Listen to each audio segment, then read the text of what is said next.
ওসমান হাদির ওপর হামলায় জড়িতদের ২৪ ঘন্টার মধ্যে গ্রেফতার করার আলটিমেটাম দিয়েছে ইনকিলাব মঞ্চ। আর ডাকসু ভিসি সাদিক কায়েম বলেন, অন্তর্বর্তী সরকারের উদাসীনতার কারণে আওয়ামী লীগ নতুন করে ষড়যন্ত্র ও চক্রান্ত করার সুযোগ পাচ্ছে। খালিদ ইবনে মিজানকে সাথে নিয়ে অনুপ পিয়ালের রিপোর্ট। লিলি বিউটি সোপ, যার অ্যান্টি এজিং গুণ তারুণ্য ধরে রেখে ত্বকে করে উজ্জ্বল। তারুণ্যময় উজ্জ্বল ত্বকের জন্য রিমার্ক। শুক্রবার রাজধানীর বিজয়নগরে গুলিবিদ্ধ হন ইনকিলাব মঞ্চের মুখপাত্র ও ঢাকা ৮ আসনের পদপ্রার্থী শরীফ ওসমান হাদি।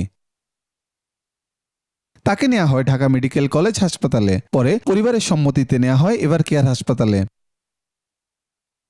তারপর থেকেই সেখানে বিক্ষোভ ও অবস্থান কর্মসূচি পালন করছে হাদির সমর্থকরা।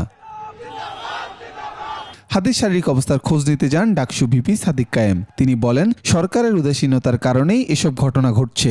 অন্তর্বর্তীকালীন সরকারের উদাসীনতার কারণে এই ধরনের গণহত্যাকারী, শিশু হত্যাকারী এবং গত ১৬ বছরে যারা গুম খুন আয়নাগর তৈরি করেছে, এই খুনি হাসিনার দোসররা তারা আবার নতুনভাবে ষড়যন্ত্র এবং চক্রান্ত করার সুযোগ পাচ্ছে।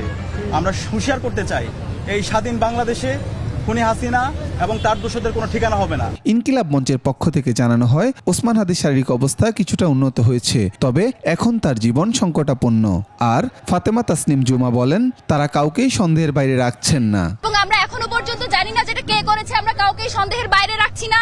এটা খুব শীঘ্রই জানা যাবে, যেহেতু ডক্টর ইউনূস এই ব্যাপারে আমাদের সাথে যোগাযোগ করেছে। কাল বিলম্ব না করে যদি মনে হয় যে এভার কেয়ারে তার পর্যাপ্ত চিকিৎসা ব্যবস্থা গ্রহণ করা সম্ভব হচ্ছে না, প্রয়োজনে চার্টার্ড বিমান করে তাকে চিকিৎসা গ্রহণের জন্য অতি দ্রুত বিদেশে পাঠানো হোক।